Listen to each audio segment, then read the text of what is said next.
Lijep pozdrav poštovani gledatelji na početku novog Đir Hoka, emisije o obrtništvu i uspješnim obrtnicima, a ovoga puta na redu su Opatijci. 21. stoljeće, stoljeće je ekologije, no još puno prije toga nastala je ona poznata krilatica više cvijeća, manje smeća. A cvijeća ne fali na Opatijskoj tržnici, pogotovo ne u obrtu gospođe Lidije Smolić, naše iduće sugovornice. Lijep pozdrav gospođo Smolić. Dobar dan. Cvijeća svuda oko nas i jedan obrt koji uskoro slavi okruglih 30 godina postojanja. Dakle, jedna prava obrtnica, dugogodišnja obrtnica koja će nam sada reći kako je uspjela održati živim obrt toliko puno godina. Bilo je tu svega. U tih 30 godina puno je bilo događaja i dobrih i loših i svakakovih, ali sam se uspjela održati. Imala sam i u Cvjetarnu i u Matuljima, dok su stari mogli pomagati, smo imali gore pa smo zatvorili kad je ovo nastalo sve nezgodno sa tom koronom. A onda sam ostala samo ovdje jer mi je tu dovoljno. Prije smo bili dole na placi, na trgu, a i neke smo, premjestili su nas ovdje u kiosk.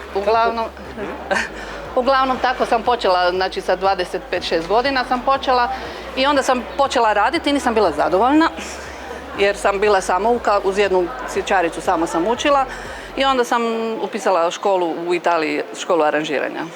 Tako je da sam tamo završila i stekla majstor aranžiranja u Italiji. Dug je to put, 30 godina, ako usporedimo onaj prvi dio, pa ovaj sad drugi dio, ovih zadnjih 10 godina ljudi stalno kukaju, nema novca, slaba je ekonomija, a da li kupuju cvijeće, da li imaju tu naviku kupovanja cvijeća? Sva sreća, živimo u Opatiji, živimo tu. Tu ljudi imaju veliku kulturu kupovanja cvijeća i za groblje, za poklon. Jako puno dostava imam na kućne adrese koje stižu iz cijelog svijeta jer imaju tu svoju rodbinu i onda mi naruče, ja dostavljam tu. Opatija i okolica, i do Mošćeničke Drage i do Brseća, svugdje dostavljam. A koje je najomiljenije cvijeće Opatijcima? Ruža uvijek je poklon s kojim ne možete promašiti. I meni kod cvjećarici. A kako se živi od prodaje cvijeća? Kako živi jedna obrtnica koja ima obrt za prodaju cvijeća? Čujte, kažem vam, bilo je svakako. Bilo je puno vremena, neko vrijeme i gadnih situacija kad se natezalo i kad smo se to mijenjali sa tržnice gore, kad se radila placa zgrada, onda smo bili tu ispred Konzuma pa je bilo jako teško. Kraj s krajem, ali na kraju ipak se to sve izvuče i pamtim samo dobre dane. Nasljednike koji će naslijediti, odnosno nasljednicu koja će naslijediti obrt, nemate. Kažete, imam sinove. Samo su muškarci vaše obitelji. Koji nisu zainteresirani za aranžiranje. Ali vi naravno još ne mislite o mirovini. Ne, mislim ne. Imam 56 godina, a šta ja znam, vjerojatno ću raditi do pune mirovine. Uglavnom ću sigurno raditi do ne znam koliko je, 60 i neke godine, puna mirovina, a onda ćemo vidjeti, možda dođe kakva nevjesta koja je zainteresirana. Ako ništa drugo, ako nađem neku dobru djevojku, prenijet ću na nju svoje znanje, pomoću joj kako treba. Sad ne znam kako ću moći, ne znam kako to ide onda obrt kad idemo u mirovinu. Nisam se još raspitivala. Daleko još do mirovine. Nisam još planirala. Do tada uživajte, prodavajte dalje cvijeće Opatijcima, svima zainteresiranima, jer više cvijeća, manje smeća. Tako je. Hvala vam na razgovoru.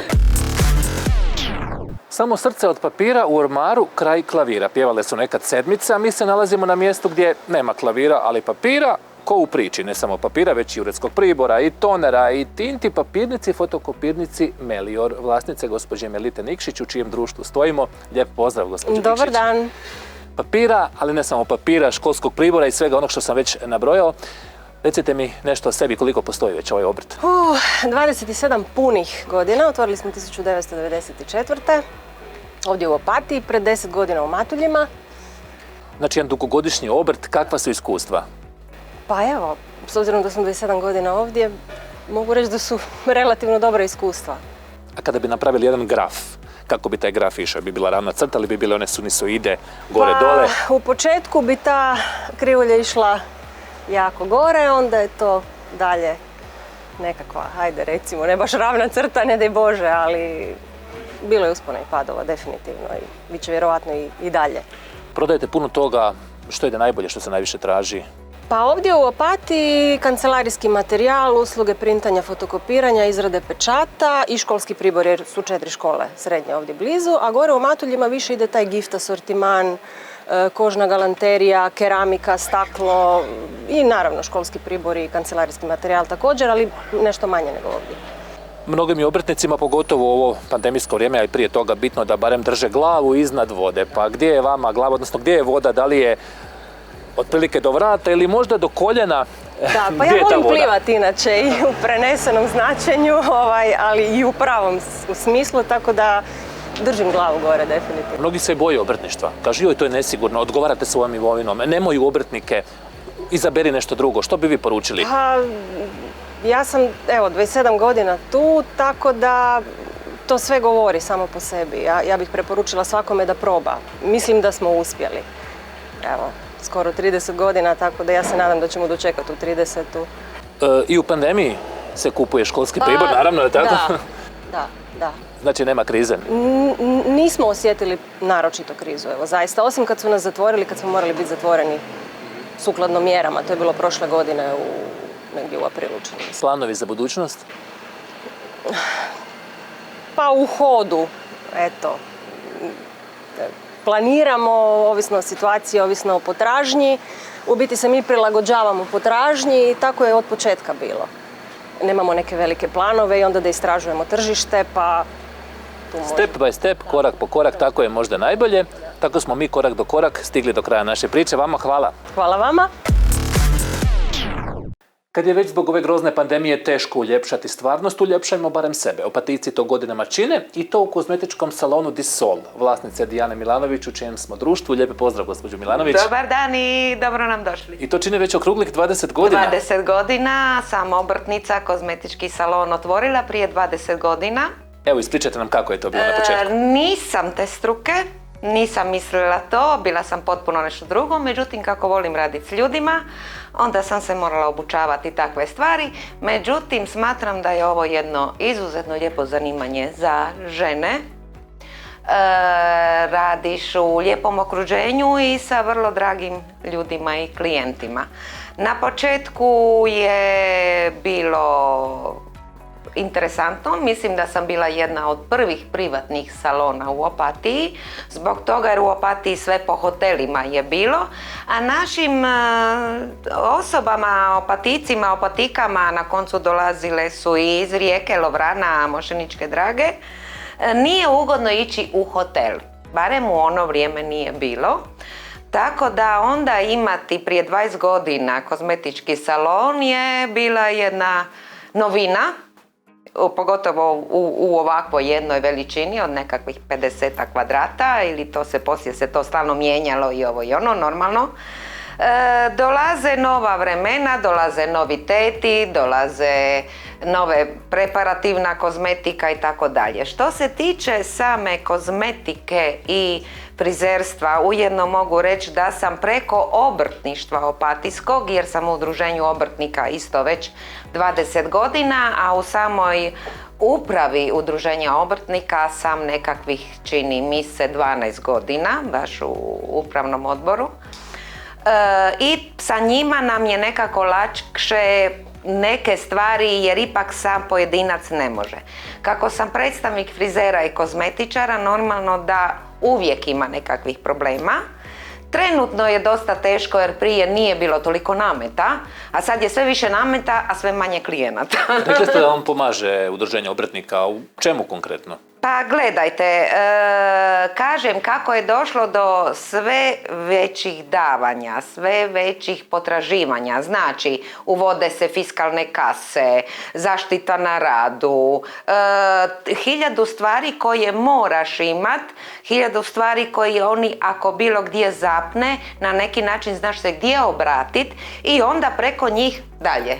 Mislim da je ipak to jedan support koji je potreban danas. A turisti, pa i opatici, ako se žele uljepšati, isto znaju kome se obratiti. Vama koje su usluge nekada bile najpopularnije kada ste otvarali, a što se traži najviše sada, recimo 2021? Gledajte, nekad je usluga bila klasično otići u kozmetički salon, znači je značilo njega lica, pedikura i takve stvari, recimo tretmani tijela. Kako se je sve poremetilo, postojala je jedna faza kad je bilo jako puno umjetnih, znači umjetne nokte, umjetno ovo. To je ostalo među mladima žalosno jer su zaboravile se njegovat. Znači, postalo je neki trend brzog. Tako da, recimo, sad je više čak i ta estetska kirurgija, fileri i takve stvari koje mi u našem salonu ne radimo, nego smo isključivo želimo da budu klijentice njegovane. Ali unatoč konkurenciji posla uvijek ima, ili tako? Teško je sada, definitivno je teško zbog kontakta, jer mi smo isto ko zubari, znači najbliži kontakt imamo, ali trudimo se i hvala Bogu to nekako održavamo. Hvala vam, trudite se i dalje, pa iako vi uljepšavate ljude, mi ovu priču nismo uljepšali, rekli smo sve onako kako jest. Istina. I dovoljno, hvala još jednom. Hvala. U životu, pa tako i u obrtništvu, ništa nije crno-bijelo, osim u restoranu Bianco Nero, ovdje u Opatiji, vlasnika gospodina Roberta Marinčića. Lijep pozdrav. Pozdrav, dobar dan. Bianco Nero, ali niti hrana nije crno-bijela, ima tu svega šarolika. Pa baš zato je to Bianco Nero, až idemo iz nekih krajnosti u krajnost. Znači od nekakvih najjednostavnijih jela, pa čak i tortilja i tripica i tako dalje, pa završavamo na jelima već sofisticirani koji se rade u soviju i tako dalje. Za svakog po nešto znači? Za svakog po nešto se nađe, da. I uspjeli smo to objediniti, što je vrlo teško. Nalazite se ovdje uz dvoranu Marina Cvetković u Opatiji. Pomaže li to? Sigurno pomaže? Pa ovako, za restoran je to dvosjekli mač bio u početku, jer je za dvoranu se veže po svijetu i svugdje nekakav fast food. A mi smo tu sasvim u drugu krajnost išli jer je restoran uređen sam po sebi već vrlo dobro i jednostavno nismo se htjeli opredijeliti za pice i hamburgere, nego sasvim neku drugu priču i u početku je bilo to teško jer je pojam ići u dvoranu na neku večeru ili ručak je bilo malo nelogično, ali sad smo uspjeli to zadnje 2-3 godine ispratiti cijelu priču da se lijepo posao razgranuo. Imate, barem ovdje u Opatiji, veliku, ogromnu konkurenciju, no kako se izdvojiti? Koji je recept za uspjeh? Ne, baš to je. Svi mi ovi u centru recimo odrađuju svoju priču, ima neko riba, neko meso, neko pašte, grill i tako dalje. Mi smo tu sasvim na drugu priču išli. Mi svakih 7 dana mijenjamo meni, što ne radi, ja mislim, nitko u Opatiji.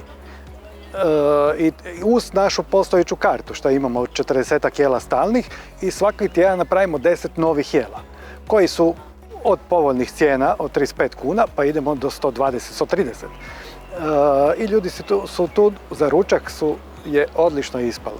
Onda kako smo malo sad izdvojeni, onda je došlo to isto na svoje, pa sve nekakve grupe krštenja, pričesti, krizme, rođendani, pa čak i vjenčanja, kokteli prije večere i tako dalje se isto odrađuju jer smo tu na samom, tako da smo na miru. Kažete da često mijenjate meni i znam da je to teško reći, ali ipak izdvojite nam ovako nešto, možda evo za ovaj tjedan najatraktivnije, nešto što bi svima preporučili. Pa evo, ovaj tjedan smo na primjer išli raditi polpetice od mrkača sa hladnom peperonatom, ali imamo i telećih pečenja.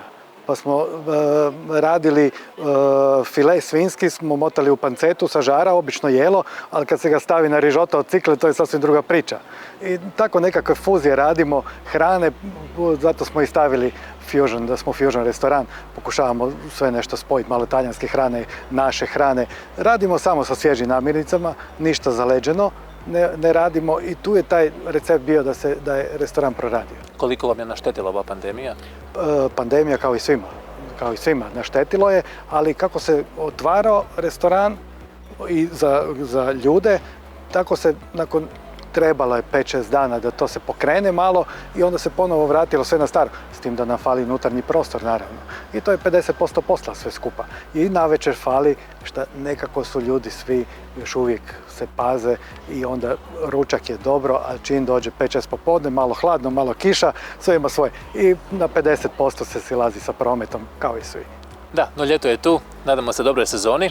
Pandemija jenjava. Čekamo sad šta će biti. I novim dobrim jelima. Tako je, da, i cijepljenje i tako dalje.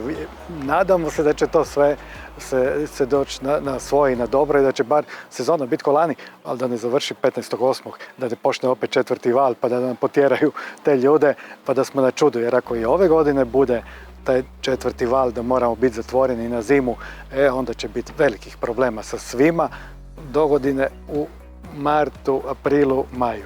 Ma nećemo valove, osim naravno u moru. To, i što više turista. Hvala vam puno na razgovoru, puno uspjeha. Puno hvala. Toliko, poštovani gledatelji, u ovom Đir Hoku emisiji Obrtnicima. Lijep pozdrav, doviđenja!